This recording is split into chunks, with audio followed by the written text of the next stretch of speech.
আসসালামু আলাইকুম, আমি রানা বলছি পর্তুগাল থেকে। আজকের ভিডিওটা হচ্ছে অনেক অনুরোধের একটা ভিডিও যে পর্তুগালে কিভাবে স্টুডেন্ট ভিসায় আসা যায় এবং পর্তুগালে স্টুডেন্ট ভিসায় আসলে আপনি কি ধরনের সুযোগ সুবিধা পাবেন। স্টুডেন্ট ভিসার অ্যাপ্লিকেশন থেকে শুরু করে একেবারে ভিসা পাওয়া পর্যন্ত, এবং ভিসা পাওয়ার পরে আপনি এখানে আসার পরে কিভাবে আপনার বাকি কাজগুলো করতে হবে এবং আপনি কিভাবে এখানে সেটেল হতে পারবেন বিশদভাবে আমি আলোচনা করবো এই ভিডিওতে। যারা বাংলাদেশ থেকে স্টুডেন্ট ভিসায় আসতে চান তারা ভিডিওটা ভালো করে শুনবেন, প্রয়োজন হলে একবারের জায়গায় দুইবার শুনবেন, আপনাদের অনেক উপকার হবে আশা করি। এই ভিডিওটা স্টুডেন্ট ভিসায় যারা বাংলাদেশ থেকে ইউরোপে আসতে চান, এই ভিডিওটা যদি মন দিয়ে শুনেন এবং পুরোপুরি ফলো করেন তাহলে আমি ভালো করার মালিক তো আল্লাহ, তারপরেও বলতে পারি যে এই ভিডিওটার সব কিছু আপনার জীবনকে পাল্টে দিতে পারে, এতটুকু আমি বুকে হাত দিয়ে বলতে পারি। সুতরাং ভিডিওটা সম্পূর্ণ ভালোভাবে দেখবেন।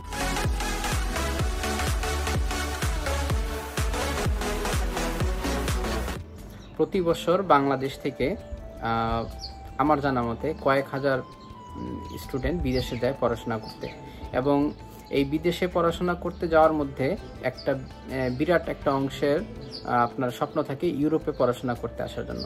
এবং বাংলাদেশ থেকে দুই ধরনের স্টুডেন্ট মূলত ইউরোপে পড়তে আসে। এক ধরনের স্টুডেন্ট হচ্ছে যারা চিন্তা করে যে ইউরোপে কিভাবে যাব, সুতরাং স্টুডেন্ট ভিসায় চলে যায়, এটা যাওয়ার একটা ওয়ে, যাওয়ার পরে আমি পড়াশোনা করব না, আমি এখানে কাজ করব বা অন্য কোনো দেশে যেখানে পেপারস হয় সেখানে চলে যাব, এইরকম একটা ব্যাপার ঘটে। আরেকটা হচ্ছে যে না, আমি ওখানে যাব, ওখানে পড়াশোনা করব, আমি আমার সুউচ্চ ডিগ্রিটা আমি ইউরোপ থেকে নিতে চাই। তো আমার এই ভিডিওটা হচ্ছে আজকে তাদের জন্য যারা পড়াশোনা করার জন্যই শুধু আসতে চান, যারা আপনার আসার পরে পড়াশোনা বাদ দিয়ে দিবেন তাদের জন্য না। হ্যাঁ, তারা আসতে পারেন, এইভাবে ভিডিওটা ফলো করে আসতে পারেন, কিন্তু স্টুডেন্ট ভিসার যে ধরনের সুযোগ সুবিধা তারা ওই সুযোগ সুবিধাগুলো পাবেন না যেটা স্টুডেন্টরা পাবে। যাই হোক, আমি মূল ভিডিওতে যাই। পর্তুগালে দুইটা সেশন, অর্থাৎ বছরে ওদের দুইটা সেশন, একটা হচ্ছে ফেব্রুয়ারিতে, আরেকটা হচ্ছে আপনার সেপ্টেম্বরে। আপনি দুইটা সেশনে এখানে অ্যাপ্লাই করতে পারবেন। IELTS এটা আমাদের অনেকের কাছে একটা ভয়ের ব্যাপার, আমরা অনেকে আইএলস করতে চাই না, কিন্তু আইএলসটা পর্তুগালের জন্য ম্যান্ডেটরি না। পর্তুগালের ইউনিভার্সিটিগুলো IELTS চায় না, একেবারে স্পষ্ট IELTS চায় না।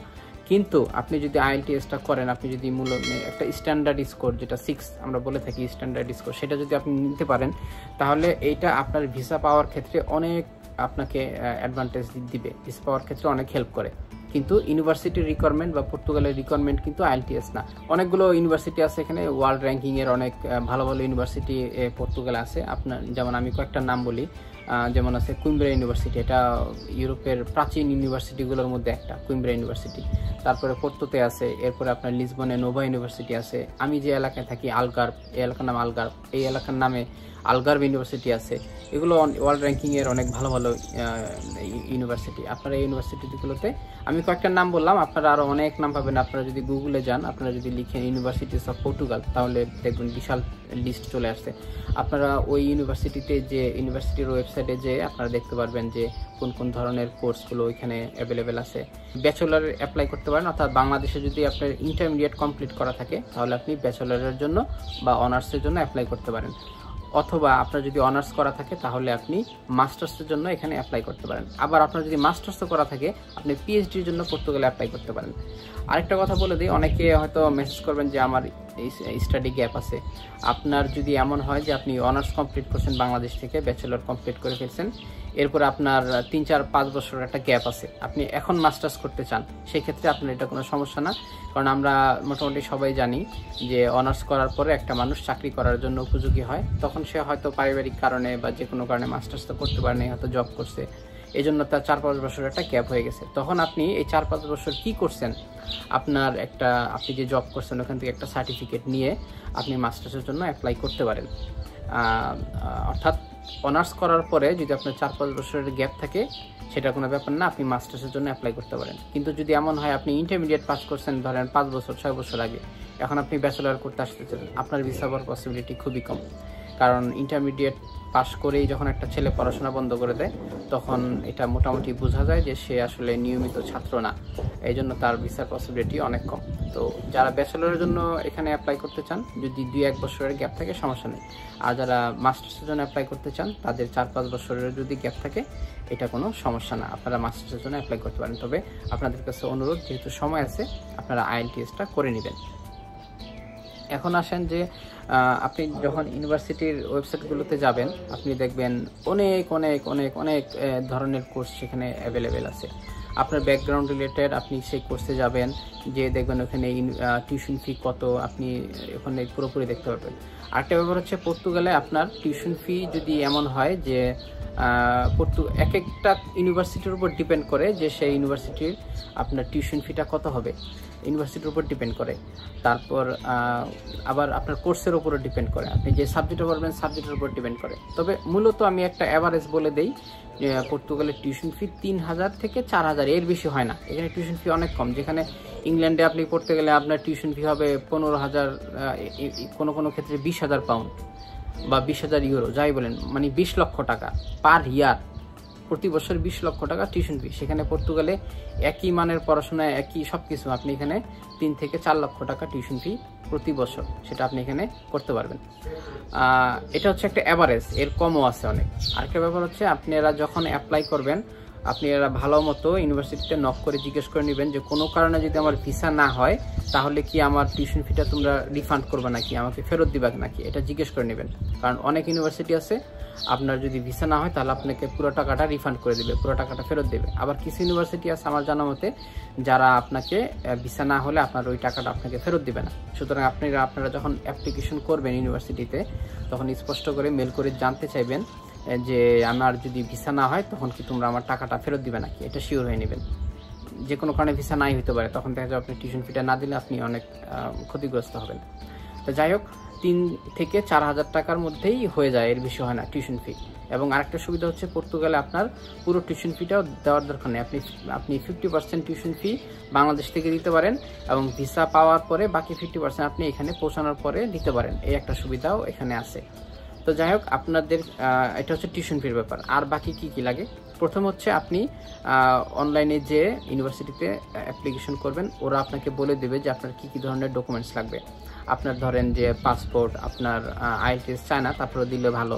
এরপর আপনি আপনার যেই লেটেস্ট যে সার্টিফিকেটগুলো, মাস্টার্সের জন্য হলে ব্যাচেলার সার্টিফিকেট, ব্যাচেলারের জন্য হলে ইন্টারমিডিয়েট সার্টিফিকেট, এই সার্টিফিকেটগুলো সহকারে পাসপোর্ট সব কিছু দিয়ে আপনি ওখানে অ্যাপ্লিকেশন করবেন। এরপরে ওরা এগুলো দেখার পরে ওদের যদি মনে হয় যে আপনাকে সরাসরি অ্যাডমিশন দিবে, তখন সে আপনাকে বলবে যে অ্যাপ্লিকেশন ফি আছে একটা, অ্যাপ্লিকেশন ফি আপনাকে দিতে হবে। সেই অ্যাপ্লিকেশন ফিটা 50 ইউরো থেকে কোনো কোনো ক্ষেত্রে 200 ইউরো, অর্থাৎ 50 ইউরো মানে 5,000 টাকা, 200 ইউরো মানে 20,000 টাকা। এটা হচ্ছে অ্যাডমিশন ফি, এটা আপনাকে দিতে হবে। এটা আপনি বাংলাদেশ থেকে ক্রেডিট কার্ড দিয়ে দিতে পারেন, ব্যাংক থেকেও করতে পারেন, অথবা আপনার যদি এমন কেউ থাকে ইউরোপে যে আপনার হয়ে সে পে করে দিবে, সেটাও করতে পারেন। যদি এমন হয় যে রানা ভাই আপনি পে করে দেন, আপনি যদি ওখানে আসেন অনেক সুবিধা, আমরা দেশে আপনাকে বাংলাদেশে দিয়ে দিলাম, সেটাও করতে পারেন। তো যাই হোক, যখন আপনি অ্যাডমিশন ফিটা দিবেন, তারপরে আরও সব ধরনের ডকুমেন্টস দিবেন, তখন তারা আপনাকে বলবে, আপনাকে যদি মনে করে আপনি অ্যাডমিশন হওয়ার যোগ্য, সরাসরি আপনাকে অ্যাডমিশন দিয়ে দেবে। আবার কোনো কোনো ক্ষেত্রে যদি তাদের কনফিউশন থাকে, তখন তারা ছোট্ট করে স্কাইপে আপনার একটা ইন্টারভিউ নেবে, 2-3 মিনিট বা 5 মিনিট একটা ইন্টারভিউ নেবে। তারপর আপনার অ্যাডমিশনটা হয়ে গেল। অ্যাডমিশনটা যখন হয়ে গেল, এরপরে হচ্ছে আপনাকে বলবে যে তুমি টিউশন ফি পাঠাও। আর টিউশন ফির ব্যাপারটা আমি বলে দিছি, রিফান্ডের ব্যাপারটা জিজ্ঞেস করে নেবেন। তখন বলবো যে আপনাকে টিউশন ফি পাঠাও, তখন আপনি 50% পারেন বা 100% পারেন, আপনি টিউশন ফিটা সেন্ড করে দেবেন বাংলাদেশ থেকে। ওরা আপনাকে সব ধরনের ডিটেল দিয়ে দেবে, ব্যাংকের ডিটেল। যখন এটা পাঠিয়ে দিবেন, তখন তারা আপনাকে অফার লেটার, আপনার কোর্সের আপনার যে টিউশন ফি দিচ্ছেন ওইটার ডকুমেন্ট সব কিছু আপনাকে দিয়ে দিবে। ওই পেপারসগুলো নিয়ে তখন আপনাকে ইন্ডিয়া যেতে হবে, অর্থাৎ ইন্ডিয়া যে পর্তুগালের এম্বাসি আছে সেখানে আপনাকে যেতে হবে। সেই এম্বাসিতে যেয়ে আপনার ফাইলপত্র সব সাবমিট করতে হবে। আরেকটা ব্যাপার, পর্তুগালের ভিসা পাওয়ার ক্ষেত্রে যে জিনিসটা ওরা সবচেয়ে বেশি দেখে, সেটা হচ্ছে যে আপনার সলভেন্সি, আপনার ব্যাংকে যথেষ্ট টাকা আছে কিনা, অর্থাৎ আপনি যে এখানে পড়তে আসতেছেন সেই টাকাটা আছে কিনা। এখন প্রশ্ন হচ্ছে যে ভাই সেই টাকাটা কত, আমার কত টাকা আমার ব্যাংকে কত টাকা দেখাতে হবে। ব্যাংকে হচ্ছে আপনার, আমি একেবারে স্পষ্ট করে বলি, একটু মন দিয়ে শুনবেন। আপনার যদি কোর্সটা যদি 4 বছর মেয়াদি হয়, 4 বছর মেয়াদি কোর্স হয়, তাহলে আপনাকে যদি আপনার প্রতি বছর টিউশন ফি 3,000 টাকা হয়, তাহলে 4 বছরের আপনার টিউশন ফি কত হয়, 12,000 টাকা, অর্থাৎ 12,000 ইউরো। আপনার মানে 4 বছরের পুরো টিউশন ফিটা ব্যাংকে দেখাতে হবে যে আপনার 4 বছর পড়াশোনা করার মতো টাকা আপনার আছে। এটা হচ্ছে তার মানে 3 × 4 = 12,000 টাকা, অর্থাৎ 12,000, আমি টাকা বলতেছি, ইউরো বুঝে নেবেন, আমরা টাকা বলে অভ্যস্ত। 12,000 ইউরো আপনার ব্যাংকে থাকতে হবে। প্লাস আপনি যে 4 বছর এই দেশে থাকবেন, আপনার যে নিজেকে ভরণ পোষণ করার, এখানে বাসা ভাড়া, থাকা খাওয়ার টাকা যে আপনার আছে সেটাও দেখাতে হবে। সেই হিসাবটা কি, পার ইয়ার 8,000 ইউরো, প্রতি বছর 8,000 ইউরো এখানে হচ্ছে আপনার থাকা খাওয়ার কস্টিং। এত লাগে না, কিন্তু এটা হচ্ছে ওদের রিকোয়ারমেন্ট, ঠিক আছে। 8,000 ইউরো, তাহলে 4 × 8 = 32,000, 32,000 টাকা। আর ওখানে হচ্ছে 12,000 টাকা টিউশন ফি 4 বছরের, তাহলে 32 আর 12 হচ্ছে 44 লাখ টাকা। এই 44 লক্ষ টাকা আপনাকে ব্যাংকে দেখাতে হবে। এটা হচ্ছে ব্যাচেলরের জন্য।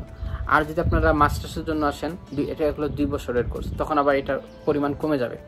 যে আপনার টিউশন ফি যদি 3,000 ইউরো হয়, তাহলে 2 বছরের জন্য 6,000 ইউরো, 6 লাখ টাকা বাংলাদেশের ব্যাংকে টিউশন ফি।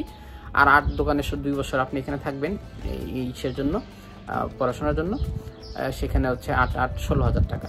16,000 টাকা আর 6,000 টাকা কত হয়, 22,000 টাকা। এই 22,000 ইউরো অর্থাৎ 22 লক্ষ টাকা মাস্টার্সের জন্য। এখানে কম, কারণ পড়াশোনা এটা কোর্সটার ডিউরেশনটা কম, এই কারণে। যাক, বাকি অঙ্কটা আপনারা করে নেবেন। এই টাকাটা আপনার ব্যাংকে দেখাতে হবে। এবং শুধু ব্যাংকে দেখালেই হবে না, আপনার ধরেন ব্যাংকে কোনো টাকা ছিল না, বা আপনার এটা তো আপনার প্যারেন্টস দেখাবে, বাবা মা। টাকা হুট করে আপনি 12 লাখ 13 লাখ টাকা ঢুকে দিলেন, সেটা হবে না।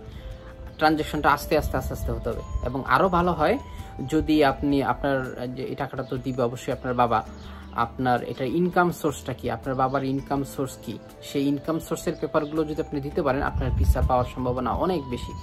ইনকাম সোর্সটা দিতে হবে, আপনার বাবার ইনকাম, ওর থেকে ইনকাম করে, তার স্যালারি শিট, তারপরে আপনার বাবা ট্যাক্স দেয় কিনা, তার ট্যাক্স নাম্বার, ট্যাক্স পে করছে, এগুলোর প্রমাণ, এগুলো, অর্থাৎ আপনার বাবা যে আপনাকে টাকাগুলো দিচ্ছে, আপনার বাবার ইনকাম সোর্সটা কি, এগুলো যদি পুরোপুরি দিতে পারেন, আপনার ভিসা আশা করি কেউ ঠেকাতে পারবে না। তারপর যাই হোক, আপনি ভিসা পেয়ে গেলেন। আচ্ছা, আপনাকে তখন 6 মাসের একটা ভিসা দিবে। এখন আপনাদের কোশ্চেন হতে পারে যে ভাই, আমার কোর্স হচ্ছে 2 বছরের মাস্টার্সের জন্য, আমাকে 6 মাসের ভিসা দিলে আমি বাকি 1.5 বছর কীভাবে চলবো? 6 মাসের ভিসা দিবে, এটা কোনো সমস্যা নেই। আপনি আসবেন, ভিসা পেয়ে গেলেন, আপনি চলে আসলেন, চলে আসার পরে টিউশন ফি বাকি যদি বাকি থাকে, বাকিটাকেও আপনি দিয়ে দিলেন। দিয়ে দেওয়ার পরে, অর্থাৎ আপনাকে যে এখানে দিছে, যে ভিসা দিছে, তখন আপনি এখানে আসার পরে এখানে ইমিগ্রেশন বরাবর, এগুলো সব অনলাইন, আপনি ওখানে যে একটা অ্যাপয়েন্টমেন্ট নেবেন ইমিগ্রেশন বরাবর, যে আমি এই দেশে চলে আসছি, আমার ভিসার মেয়াদ 6 মাস, কিন্তু আমার কোর্স 2 বছরের। অ্যাপয়েন্টমেন্ট এগুলো সিস্টেমেটিক, এগুলো হয়ে যায়। তখন আপনি ইমিগ্রেশনে যাবেন, আপনি ওখানে যে আপনার ফিঙ্গারপ্রিন্ট দিবেন, আপনার সব ধরনের ডকুমেন্টস সাবমিট করবেন, ইউনিভার্সিটি থেকে আপনাকে পেপারস দিবে। এরপরে 15 থেকে 1 মাসের মধ্যে তারা আপনাকে আপনার বাসায় রেসিডেন্ট কার্ড, আপনার যেটা রেসিডেন্ট কার্ড বা এখানে সেটেলমেন্টের যেটা, আপনাকে ওই রেসিডেন্ট কার্ড হচ্ছে স্টুডেন্ট রেসিডেন্ট কার্ড, সেটা আপনাকে বাসায় সেন্ড করে দেবে। অর্থাৎ বাংলাদেশ থেকে আসা, এখানে হওয়া সব ধরনের আপনার কাজ হয়ে গেল। এখন আসেন যে তাহলে ভাই সুবিধাটা কি পর্তুগালে? এটা তো সব দেশে এই নিয়ম। হ্যাঁ, তো পর্তুগালের সুবিধাটা কি? পর্তুগালের সুবিধাটা হচ্ছে, পর্তুগালের নিয়ম অনুযায়ী আপনি এই দেশে যদি 5 বছর লিগ্যালভাবে থাকেন, আপনি পাসপোর্টের জন্য অ্যাপ্লাই করতে পারবেন। কিন্তু পৃথিবীর বিভিন্ন দেশে আপনি স্টুডেন্ট ভিসায় যদি 5 বছর থাকেন, স্টুডেন্ট পড়াশোনা শেষ করার পরে এরপর যখন আপনি ওয়ার্ক পারমিটে যাবেন, তখন থেকে আপনার গোনা শুরু হয়, তখন থেকে আরও 5 বছর থাকতে হবে, তারপরে আপনি পাসপোর্টের জন্য অ্যাপ্লাই করতে পারেন। অর্থাৎ মনে করেন আপনি 5 বছর স্টুডেন্ট ভিসায় থাকলেন, মনে করেন ফ্রান্সে, শেষ, ওইটা আপনার কাউন্ট হবে না। এরপরে স্টুডেন্ট শেষ করে আপনি কর্মক্ষেত্রে গেলেন, আপনার ওয়ার্ক পারমিটে গেলেন, তারপরে আপনার 5 বছর থাকতে হবে পাসপোর্টের জন্য অ্যাপ্লাই করতে গেলে। অর্থাৎ পৃথিবীর সব দেশে স্টুডেন্ট ভিসায় থাকাকালীন সময়টাকে কাউন্ট করে না, কিন্তু পর্তুগালে আমার জানা মতে একমাত্র দেশ যেখানে আপনি যেদিন আসছেন প্রথম, সেদিন থেকে আপনার 5 বছর গুণা শুরু হবে। অর্থাৎ আপনি পড়াশোনা করলেন মনে করেন 3 বছর, এরপর আর 2 বছর আপনি ওয়ার্ক পারমিটে থাকবেন, পড়াশোনা শেষ, ওয়ার্ক পারমিটে চলে যাবেন, আপনি তখন এই 5 বছর শেষ হয়ে গেলে আপনি পাসপোর্টের জন্য অ্যাপ্লাই করতে পারেন। এইরকম আমার জানা মতে পাইছে, কি আমার পরে আসছে, কিন্তু সেই স্টুডেন্ট ভিসায় আসছে, সে আমার আগে পাসপোর্ট পেয়ে গেছে আরও 2 মাস আগে। তো এটা হচ্ছে পর্তুগালের একটা বিরাট সুবিধা। এই সুবিধা যদি জানে, পর্তুগালের স্টুডেন্ট ভিসার যে কী সুবিধা সেটা যদি জানে, তাহলে আমার যতটুকু মনে হয় বাংলাদেশের স্টুডেন্টরা ইউরোপের অন্যান্য দেশে না দিয়ে সব পর্তুগালে আসার জন্য অস্থির হবে। এটা হচ্ছে অনেক বড় একটা সুবিধা যে আপনি আসলেন, কারণ আপনি ভিসা নিয়ে আসছেন, আপনি প্রথম দিন থেকেই এখানে বৈধ, আপনি কোন ভিসায় আছেন, স্টুডেন্ট ভিসায় আছেন না বিজনেস ভিসায় আছেন নাকি কি ভিসায়, সেটা কোনো ব্যাপার না। অর্থাৎ আপনার ভিসাটা রানিং থাকলে আপনি বৈধ, ওদিন থেকে আপনার কাউন্ট শুরু হবে 5 বছর, যেটা পৃথিবীর আর কোনো দেশে নেই। অর্থাৎ স্টুডেন্ট ভিসায় আসার ঠিক 5 বছরের মাথায় আপনি পাসপোর্টের জন্য অ্যাপ্লাই করতে পারবেন। তারপরে স্টুডেন্ট ভিসায় আসার পরে আপনি ব্যাংকে একটা সামান্য কিছু টাকা দেখায় আপনি যদি ম্যারিড হন, আপনি আপনার ওয়াইফকে নিয়ে আসতে পারবেন স্টুডেন্ট থাকা অবস্থায়, যেটা পৃথিবীর অনেক দেশে অনেক কঠিন। এরপরে পৃথিবীর সব দেশে স্টুডেন্টদের জন্য সপ্তাহে কাজ করার লিমিট হচ্ছে মাত্র 20 ঘন্টা। কিন্তু দেখা যায় যে 20 ঘন্টা কাজ করে সে যেই টাকা পায়, এই টাকা দিয়ে সে বড়জন নিজে চলতে পারে, থাকা খাওয়া, কিন্তু বছর শেষে আবার টিউশন ফি বাংলাদেশ থেকে আনতে হয়। কিন্তু পর্তুগালে আপনি এখানে আপনি যদি ইমিগ্রেশনের কাছে একটা চিঠি দিবেন যে আমার কাজের সময়ে আমি যদি এখানে ফুল টাইম জব করি, সপ্তাহে 40 ঘন্টা 50 ঘন্টা কাজ করি, এটা আমার ক্লাসের সাথে সাংঘর্ষিক না, তখন তারা আপনাকে সপ্তাহে আপনি যতক্ষণ কাজ করতে চান সপ্তাহে 40 ঘন্টা 50 ঘন্টা আপনাকে কাজের পারমিশন দিয়ে দিবে। তার মানে আপনি পর্তুগালে, যেখানে ইউরোপের অন্যান্য দেশে সপ্তাহে 20 ঘন্টার বেশি কাজ করার পারমিশন নাই, 20 ঘন্টার বেশি কাজ করলে আপনার ভিসা ক্যান্সেল হয়ে যাবে, সেখানে পর্তুগালে আপনি সপ্তাহে যতক্ষণ ইচ্ছা আপনি কাজ করতে পারেন, আপনার কোনো সমস্যা নেই, এখানে কোনো পুলিশ আসবে না। পৃথিবীর অনেক দেশে আপনার কর্মক্ষেত্রে যে সিসি ক্যামেরা চেক করে যে তুমি 20 ঘন্টার বেশি কাজ করলে তখন আপনার ভিসা ক্যান্সেল করে দিবে, কিন্তু পর্তুগালে সেটা নাই। আপনার কোর্স আপনি ঠিক রেখে, ইউনিভার্সিটির ক্লাস ঠিক রেখে আপনি যতক্ষণ ইচ্ছা কাজ করেন, কোনো সমস্যা নেই। তো এইখানে ফুল টাইম জব করলে আপনার টিউশন ফি বাংলাদেশ থেকে আনার দরকার নাই, প্রথম 1 বছরটা শুধু দিয়ে আসবেন। আপনি এখানে চলে থেকে খেয়ে আপনি টিউশন ফি বছর শেষে আবার নতুন টিউশন ফি যেটা ওইটাও দিতে পারবেন। অর্থাৎ কত ধরনের সুবিধাগুলো এখানে দেখেন, আপনি আপনার পরিবারকে নিয়ে আসতে পারতেছেন, আপনি এখানে ফুল টাইম জব করতে পারতেছেন স্টুডেন্ট থাকা অবস্থায়, সব স্টুডেন্ট থাকা অবস্থায়, এবং আপনার 5 বছর গুণা শুরু হয়ে গেছে, আপনি যেদিন আসছেন ওদিন থেকে 5 বছর পরে আপনি পাসপোর্টের জন্য অ্যাপ্লাই করতে পারতেছেন। অর্থাৎ এই সুবিধাগুলো আপনি পৃথিবীর ইউরোপের অন্য আর কোনো দেশে পাবেন না, যেটা একমাত্র পর্তুগালে পাবেন। এবার আসেন আমরা শুনি পর্তুগালে, বাংলাদেশ থেকে পর্তুগালে স্টুডেন্ট ভিসায় আসা এক ভাইয়ের মুখের কিছু কথা, ওনার মুখ থেকেই শুনি। আসসালামু আলাইকুম, আমি শাহেদ আলম, পর্তুগালের নুবা বিশ্ববিদ্যালয়ের একজন শিক্ষার্থী। আমি 2019 সালে এই বিশ্ববিদ্যালয়ে ফেব্রুয়ারি সেশনে পোস্ট গ্রাজুয়েশন কোর্সে আসি। সো এখানে পড়ালেখার অনেক সুবিধা আছে। ফর এক্সাম্পল আমি বলতে পারি, একজন স্টুডেন্ট হিসেবে আপনি এখানে ফুল টাইম কাজ করার সুযোগ আছে, আপনার ব্যবসা করতে পারবেন, প্রপার্টি কিনতে পারবেন, সব কিছু করা যায়। এখানে কাজের কোনো বাধ্যবাধকতা নেই, সেক্ষেত্রে আপনাকে ইমিগ্রেশন অফিসে ইনফর্ম করে কাজ শুরু করতে হবে। 2 নম্বর হচ্ছে আপনি এখানে লিগেলি যে কোনো আর্টিকেলে, যে কোনো ধারায় আপনি লিগেলি 5 বছর থাকার পরে সিটিজেনশিপের জন্য অ্যাপ্লাই করতে পারবেন, সেটা স্টুডেন্ট হোক, সেটা ওয়ার্ক পারমিটে হোক। আর 3 নম্বর কথা হচ্ছে, আপনি আসার পরে আপনার যদি ফ্যামিলি থাকে, ফ্যামিলি থাকলে আপনি রেসিডেন্স কার্ড পাওয়ার পরে ফ্যামিলি নিয়ে আসতে পারবেন। আপনার ফিনান্সিয়াল সিচুয়েশন ভালো হলে আপনি আপনার ফ্যামিলি নিয়ে আসতে পারেন। আর এই দেশের ওয়েদার খুবই ভালো, এই দেশের পড়ালেখার পরিবেশও খুবই ভালো। এই দেশে ওয়ার্ল্ড র্যাঙ্কিং বেশ কিছু ইউনিভার্সিটি আছে, আপনারা গুগলে সার্চ করে দেখতে পারেন। আর যারা বাংলাদেশ থেকে স্টুডেন্ট হিসেবে আসতে চায় তাদেরকে সহায়তা করার জন্য আমাদের একটা ফেসবুক পেজ আছে, যেটা আপনারা স্ক্রিনে দেখতে পাচ্ছেন, আর আমাদের ডেসক্রিপশন বক্সে দেয়া থাকবে। এটার নাম হচ্ছে বাংলাদেশি স্টুডেন্টস ইন পর্তুগাল।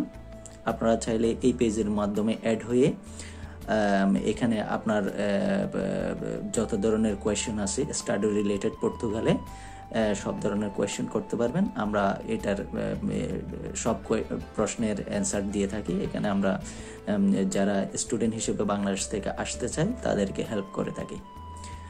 ধন্যবাদ। যারা স্টুডেন্ট ভিসা ইউরোপে যেতে চান তাদের কাছে আকুল আবেদন, আপনারা পর্তুগালে চলে আসেন। পর্তুগালে স্টুডেন্ট ভিসার সুবিধাটা আসলে আপনারা জানেন না।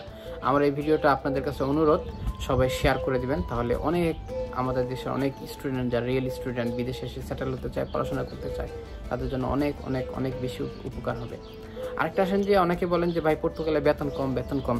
ভাই বেতন কম এটা আমাদের জন্য এক ধরনের আশীর্বাদ। কেন আশীর্বাদ? পর্তুগালে বেতন কম এই জন্য অধিকাংশ পর্তুগিজ পর্তুগালে থাকে না, অন্য অন্য দেশে যে কাজ করে, যেমন ইংল্যান্ড, কানাডা, এই সমস্ত দেশে কাজ করে। তো এই কারণে পর্তুগালে কাজের মানুষের খুব অভাব। এই জন্য ওরা আমাদের দেশ থেকে যে ওয়ার্ক পারমিটের লোকানে বা ট্যুরিস্ট ভিসায় এসে এখানে সেটেল হয়ে যায়। যেমন আমি ট্যুরিস্ট ভিসায় এসে সেটেল হয়ে গেছি, আমি ইংল্যান্ড থেকে আসছি। তো যদি এই দেশের বেতনটা অনেক বেশি হইতো তখন কিন্তু এই দেশের মানুষ অন্য দেশে যেত না কাজ করতে, হ্যাঁ, তখন আবার আমাদেরকে ওদের দরকার হতো না, তখন আবার পেপারস এত সহজে দিত না। এই জন্য আমরা যে বলি এই দেশে বেতন কম, এটা আসলে এক ধরনের আমাদের জন্য উপকারী হয়েছে, যে আমাদেরকে ওদের কাজের মানুষ দরকার, এই জন্য আমাদেরকে তাড়াতাড়ি পেপারস দিয়ে দেয়। তো যাই হোক, আমি ভিডিওটা অনেক বড় হয়ে গেছে, আপনারা ভিডিওটা দেখছেন, এই জন্য অনেক ধন্যবাদ। আরও ধন্যবাদ যদি আপনারা ভিডিওটা শেয়ার করেন, এটা অনেক উপকার হবে। এখানে আমি এরপরও যদি আপনাদের আর কোনো প্রশ্ন থাকে তাহলে কমেন্টস বক্সে আমাকে জিজ্ঞেস করতে পারেন, আমি কমেন্টসের অ্যান্সারগুলো ইনশাল্লাহ দিব। তো ভালো থাকবেন, সুস্থ থাকবেন। ভিডিওটা সম্পূর্ণ দেখার জন্য অনেক ধন্যবাদ। আবার দেখা হবে নতুন কোনো ভিডিও নিয়ে। আসসালামু আলাইকুম।